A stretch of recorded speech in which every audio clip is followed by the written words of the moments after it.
thing. We bring on Chris from the Sick Podcast with Detroit Beastie. That's him, part of the Sick Media family and the Sick Podcast family. For those who don't know Chris, this is your first chance to meet him. It's my first time meeting him as well. How you doing, brother? I'm fantastic. I spent all day saying, to my family and friends. Obviously, I'm in Detroit. You're a Habs guy. Yeah. And I go, what's great about this broadcasting thing is two guys can get together late. Well, it's late for me Monday night and go live without ever a conversation prior. Just, hey, here's two guys. Chris, you'll go with Tony live, and whatever will happen will happen. But I will say, when two guys, two girls, whatever, strangers get together and talk hockey, I've had nothing but good things happen. So I don't see this being a bad segment in your broadcast, Tony. And you don't have to run the whole thing through a program director who's probably going to tell you, no, don't do this, no, do that. You just do whatever you want. This podcasting world is really and truly a beautiful thing. I'm with the Beast himself. His name is Chris, and he didn't give me a last name. So I guess it's Chris from the Sick Podcast with Detroit Beastie, and that's the way he wants to be known. You have to check out his podcast on all social media channels. So let's talk Detroit Red Wings, and 7-3-2. Who would have thunk it? So far, so good, right? Now, actually, not to bring the show to a screeching halt, but my full name is Christopher D. Backer. If you want my social security number, you can ask me after we're done here. But the Red Wings right now. I don't need the social security number. Just my debit PIN number, whatever you need, Tony. Any chance you can get my son a green card in the States? That would be nice. Yeah, I might have someone. You got to get married, right? Is he of age at least? No, I just want him to be a domestic player in Major League Soccer. Oh, anyway, there you go. That's another story for another day. Hey, a year ago, they looked like they were a team that was rebuilding, and you would have thought that they probably would for another year or two. A year later, they look like they're going to be the Tampa Bay Lightning 2.0. They have a defenseman who reminds everyone of Victor Hedman. They play a puck possession style game the way the Tampa Bay Lightning do. They have wingers who can score goals like the Tampa Bay Lightning. They have centermen who look like some of the centermen, or maybe one day, hopefully. Dylan Larkin is on pace for 102 points this year? Yeah, he's been amazing. And that's, to be fair, I think that the mark of a good team, to me, is always a good captain, right? Larkin is the captain. We know what other players have donned the C. Yzerman has done that. Lindstrom has donned that. But to me, the captain, it should be your best player, right? Your best leader. And to be fair, when you look through, box scores and game scripts on a night-to-night basis, Larkin isn't even the first guy you think of. Granted, he's scoring goals and he's playing well. But to me, it's always about these other kids, these other name guys, like the role players, right? When you talk about hockey, it's all about your top six line. What's your first power play unit looking like? How many minutes is your blue line, thug, stud kind of logging here? But to me, Dylan Larkin has played this role perfect. And I know this isn't a TV show. It's not a reality series, but I think Dylan Larkin fits this role beautifully on a team led by Yzerman, who I was been watching the show since you went live at 10 o'clock, and I'm watching everybody comment and all that. And I said, I'm not trying to play games or joke. I mentioned it on the Red Wings broadcast today, which should be out soon, anytime here. But to me, no jokes aside, Steve Yzerman, he reminds me of Michael Keaton back when Keaton played Batman, because there's like no emotion on his face, right? He's got a little bit of a 5 o'clock shadow. Yeah. And he's just, there no way, if he could be happy, joyous, and free, and he'd still be, he could be upset and about to just really rip you, and he'd still be, this guy is cool, calm, and collected. And I think he was the captain as I was a child growing up here in Detroit. So for him to come back. A big reason why the Tampa Bay Lightnings won, the Stanley Cups that they won. And I know that Julien Brisebois was the general manager, and he deserves a lot of credit. But Steve Yzerman went to get Julien Brisebois, who was with the Montreal Canadiens. Julien shadowed Steve and brought a lot to the table, of course, his law experience and his experience with the cap and all that stuff. They formed a formidable duo. Julien went to the right school, learning under Yzerman. Yzerman learned from Julien Brisebois as well. Then when Yzerman left, Julien Brisebois takes over and reaps the benefits, made some very, very good moves himself. But it's very fitting that Steve Yzerman is back where it all started for him. He was number 19 with the Detroit Red Wings and their captain, like you mentioned, and he finished his career with the team that he started it with. It was a beautiful thing. And now he has the Red Wings playing this kind of hockey. We talked about Larkin. Kubelik's playing real good hockey as well. Yeah, and as we all, I'm sure, I don't know if anybody listening knows, but Kubalak scored the game-winning goal in overtime last night against the New York Rangers, who, if I may say so, is coached by Gerard Gallant, and he was another kind of role player for the Wings back when I was a kid. So it's nice to see it. You know, in football, they always talk about the coaching tree, the Bill Belichick coaching tree, and Sean McVay, and What about, you know, like old teams like this? There's a ton of. I'm sure every team, like if you're a Habs guy, if anybody's in there, a Toronto fan. Yeah. We can all mix and match. This guy was here, but it seems like the Red Wings. You got the going tonight, eh? I thought I was the only one. I didn't know anyone in Detroit would go with the pa. Hey, so you have Detroit people saying pa too. I thought it was only a Montreal thing. It must be me too, because I talk about football DFS, hockey DFS, and I do short videos, right? And I think that's the draw behind the Red Wings broadcast here. And I don't mean to do that, but when you're going, like my mind is going. Chris, it's a beautiful thing. You can do pa as much as you want on this program. Another thing you have to integrate into the show probably is Mimi et Coco. I have that one going too. I don't know if you've heard that one before. But, you know, Tom, Dick, and Harry, but it would just be two people. It's like Mimi et Coco. Anyway. Mimi et Coco. Yeah, but I was raised in an Italian household, so I know a bunch of Italian slang and and, you know. Oh, very, very good. Very good. Hey, listen, seeing as I'm broadcasting out of Montreal, Ville LaSalle, by the way, to be exact, I think there's a couple of gars de chez nous. That's what we call boys from our province. They got chez nous, or boys from our home here. David Perron is one of them. He's third in scoring with 8 points. You know what I love about this player, who was drafted, I believe, 26th overall in 2007 draft, because that's the year the Canadiens took a lot of heat for drafting Pacioretty at 22nd. A lot of people from here wanted them to draft David Perron. He's a clutch player, this guy. Big games, he comes through. He's got a fantastic wrist shot. Yeah, another kid I don't know too much about. You know what? It may be, not to sound like a jerk, but maybe finally for the first time in my adult life, there's an embarrassment of riches here in the Red Wings organization. And I love the idea that we're getting an original six matchup tomorrow. That's always been my go-to. I hang my hat on original six. That doesn't exist. Yeah, but that doesn't, you know, that's got, you know, that doesn't sell anymore. Does it really? Are people going to watch tomorrow because they're going to say, oh my God, it's an original six matchup? I think so. Really? I mean, I will. I'm sure you will. I'm sure everybody. Last I looked, you got like 700 people watching. I'm sure they'd all tune in too. Chicago, New York, Montreal, Boston, the Rangers, and the Wings here. But to me, well, Chris, I'm going to watch because I mean, I host a Montreal Canadiens podcast, so I'm going to watch. But I mean, I'm not going to watch because it's an original six matchup.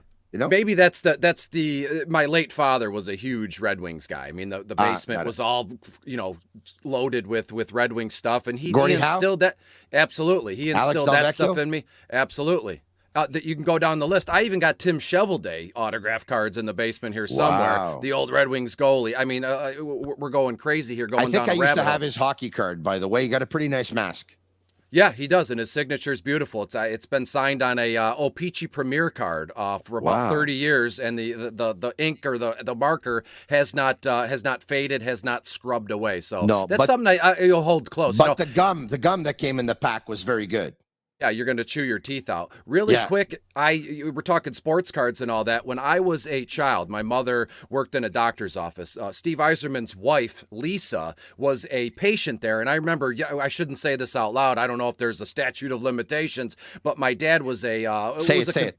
My dad was a construction guy, carpenter, and we snuck into I was like 5-6 years old. We snuck into the basement, and he pulled the file. Didn't care what her medical information was, but he wanted the address, and he said, Chris, write a letter to Yzerman. We'll put a card in there, and then we'll send a return address. And Yzerman signed that thing, sent it back to me, and I still have it here in my office. God. It's amazing. It was unbelievable. It's one of my prized possessions. You could offer me $1 million bucks, and I'd still keep it. It's a beautiful thing, but I don't know if this is a criminal offense, but I can't believe you just admitted that. But I was underage. You can't charge an underage boy 30 years after the fact. You were underage, and when we were underage, we all did stupid things, and in your case, it was just finding out someone's address so you can get your hockey card signed. You know what? I've heard much worse in life. Don't worry about it. Joe Veleno, who's a friend of the show, somewhat of a difficult start in terms of putting up points, 1 goal and 1 assist. How would you qualify his overall play?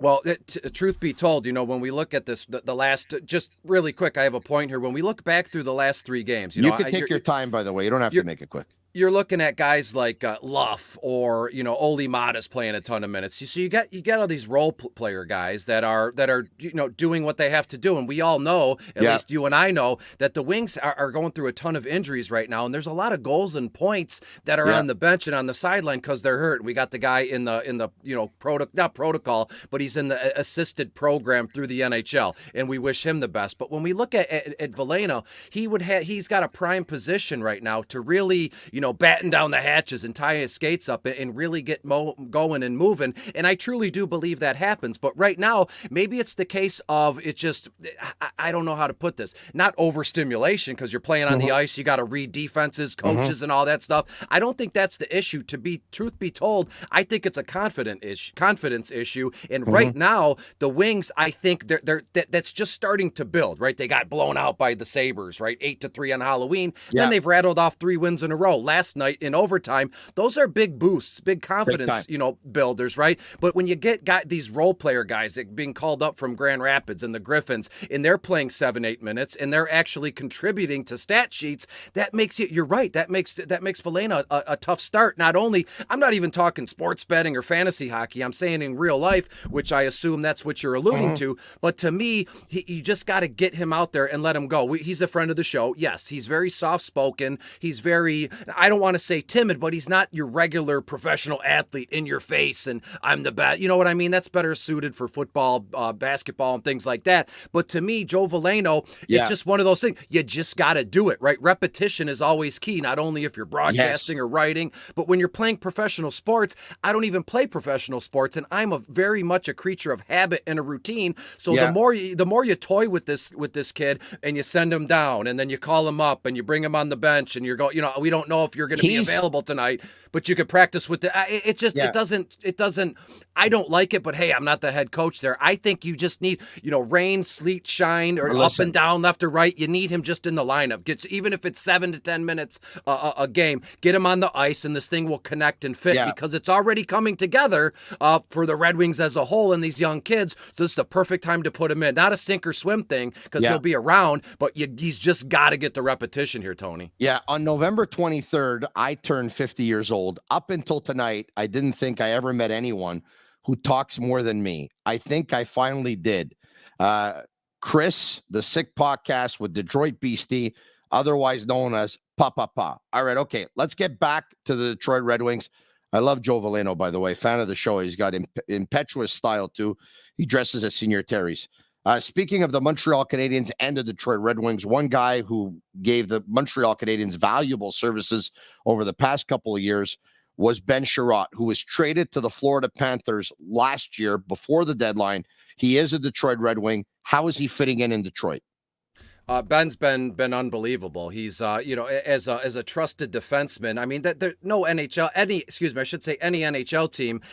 That's like the foundation of the team. You get some strong blue liners in, and then you can mix and match your forwards and centers and all that. But Ben has been unbelievable, and he's given, you said, valuable time in his services. He's doing the same thing here in Detroit, and he's been a great fit, an unbelievable fit, and I'm glad he's here. Him and Oli Mata are mixing and matching. They're on the blue line. So to me, Ben has been an unbelievable addition. So I thank you for that, and I'm looking forward to seeing what else he has. The season is still so young. Do they have a nickname for Oli and Ben at all? Because back in the day on the Flintstones, which by the way, you seem like you're way too young to have watched, but there was an Oli, and it was he is Oli, you are Sven. He is Oli, you are Sven. Why don't they do he is Oli, he is Ben, he is Oli, and he is Ben? I thought that was funny, but that probably went way over your head because you never watched. I'm 38 years old. I don't know. We're not that far in age. We're not that. I'm 38. I'm almost knocking on the door of 40. I turned 50 in 16 days, but the Flintstones was the best with Madam Yes and a chop. Love the Flintstones, by the way. Gagos Paisano was driving up the wall and stuff like that. You have to watch it. I will say really quick, Tony. We're in 2022, and Halloween is always a chance for. We got the kids dressing up, and the Flintstones are still a popular Halloween costume all this time later. So thought that would make you happy. That's not over too many people's head. People are still dressing up as Barney and Fred. Good. A couple of for you here before I let you go. All right. Um, Ville Husso. Here's a name that came up last year with the St. Louis Blues. For anyone who was looking for a goalie, Ville Husso could be had. Ville Husso could be had. Ville Husso's the Detroit Red Wing. I think it's safe to say they got it right with him. Yeah, absolutely. His last time out, he pitched a shutout, and that's great to see. And again, I know people in the comments, I don't have a clue. I talk too much. I appreciate that. No, they said they don't have a clue about the Flintstones. If there's dead air, we're not making money, right? I would like to say, but that aside, I don't take offense to any of that stuff. When you look at Husso, it was a great pickup. Hold on. I'm following the comments too. You're probably looking at the comments on Twitter. They're saying he does not have a clue about the Flintstones. That's what they're referring to. Oh, okay. Yeah. You have a clue about the other stuff. I can tell. I know more about Fred Flintstone and the whole family than I let on. But when we look at Husso, it was a fantastic pickup. And earlier when I was watching the broadcast, you brought up the Red Wings a few times. Chris is going to be here, and there was one guy in the comments, is right there, Raymond Singh. He was mentioned about the fantastic goalies that we have. Nedeljkovic looks to be for right now the guy, but they have so many things coming up the pipeline and draft picks Yzerman has made. But in a team like this, right? You said we are rebuilding, and right now they look to make a push, to make a run in the playoffs, or just to get there at least. So right now, Husso is the perfect fit, and him and Nedeljkovic can go back and forth whenever Coach Mike Lalonde sees fit, or whenever you get the word from Yzerman in the booth. We want Nedeljkovic tonight. We want Husso tonight. So to me, that's the foundation of any good hockey team. Let's call it what it is, right? A damn good goalie, a brick wall goalie, is the foundation of most teams. And you see in the Stanley Cup playoffs, legends are born in between the pipes here. So to me, Husso and Nedeljkovic, a fantastic 1-2 combo for right now. In ending, Elder Soderblom, you expect him to break out? Because, I mean, he's a big man and he plays on a big line, and there's a potential there of a breakout player. Yes or no? And does it happen as early as this year? Yes, absolutely, yes. And if I'm not mistaken, it started to happen early I think he had 2 goals in the first 3 games, but to me, settled back in, and he's one of those kids. He's 6'8". Is the learning curve? Does the learning curve not apply to him just because he's tall and he's a monster on the blue line? No, I would like to say yes and no, but to me, the breakout is it upon us? I mean, this guy's logging, good minutes. He's getting his stick in there. He's willing to do the work and get scrummy in the corner, give you that old whitewash with the nasty wet glove here. But to me, the breakout, I don't know. Breakout is like, boom, it's there. But can there be a slow burn breakout? Can there be an extended, 3-week kind of breakout? Because if so, it's going to happen anytime now after a blazing start to the season, Tony. All right. Okay. So the Sick Podcast brought to you by Energy Transportation Group, La Cage, and 8.6 beer, intense by nature. In ending, the most important one, and I'm only asking because you said that you actually knew more about the Flintstones than you actually let on. Did you ever get the feeling that Fred felt something for Betty? Absolutely, and vice versa. And vice versa. And even Barney with Wilma, eh? Absolutely. Yeah, I do agree there. And back then, when was that? In the 60s, 70s, even the 80s, it was popular here. But as adults, I watched some old movie, old cartoons and old Disney stuff. There's a lot of underlying issues that only adults could catch on to. But when you grow up, you don't go back to watch that stuff. So there was a lot of weird swinging type stuff between those two couples. So I'll leave it at that. I'm not going to go there, but I just, I just always had the feeling that, something went on between Fred and Betty, and it just, we never really saw it. It never really materialized. But anyway, hey, listen, you're an interesting cat to say the least. Where can people follow you? Give out your Twitter handle and talk to them about the podcast. Yeah, you could find me on my personal Twitter is at Detroit Beastie. It's right there on the screen, and I cover everything. But I was graciously given the opportunity to broadcast about the Red Wings, and that one's pretty easy too. Sick Pod Red Wings. That's with me, Detroit Beastie. My name is Chris. I gave you my full name, DeBacker, and I talk on the Red Wings broadcast. It's just wings. I do some betting trend stuff, some DFS ideas and all that. But on my main account at Detroit Beastie, you could find everything under the sun: hockey, DFS, football, baseball, DFS. That's a passion of mine. Anything Detroit sports, including the Red Wings, more Good. specifically the Red Wings, but everything from start to finish, baseball, hockey, football, anything sports betting, anything DFS. Let me be your guy, please. Hey, so listen, you are our guy in Detroit. It's Chris from the Sick Podcast with Detroit Beastie. And if you ever get a hold of Fred or Barney, maybe we can make them join the family and they can bring us the Swing Podcast. That would be great. And then maybe we can get paternity tests on the kids, like Bam Bam. Who's his father? We don't know. And, I'm not going to take credit for that, by the way. That comes from Raymond Singh, sign, sold. Hey, give me a score tomorrow night's game. I'm going to say really quick. I keep saying Montreal's 0-3 their last three. Wings 3-0. They're not going in different directions. It's still too early in the season, but I think the Red Wings are riding this new confidence, this new identity that they have. These young kids, you don't know what you don't know. They're never out of a game. So give me the Detroit Red Wings in overtime, 4-3. All right, there you have it. I hope you're right in a way. I do hope the Red Wings win. I just hope it's in regulation because I don't want the Montreal Canadiens picking up any points. Let's go for the rebuild. I want Connor Bedard or Adam Fantilli.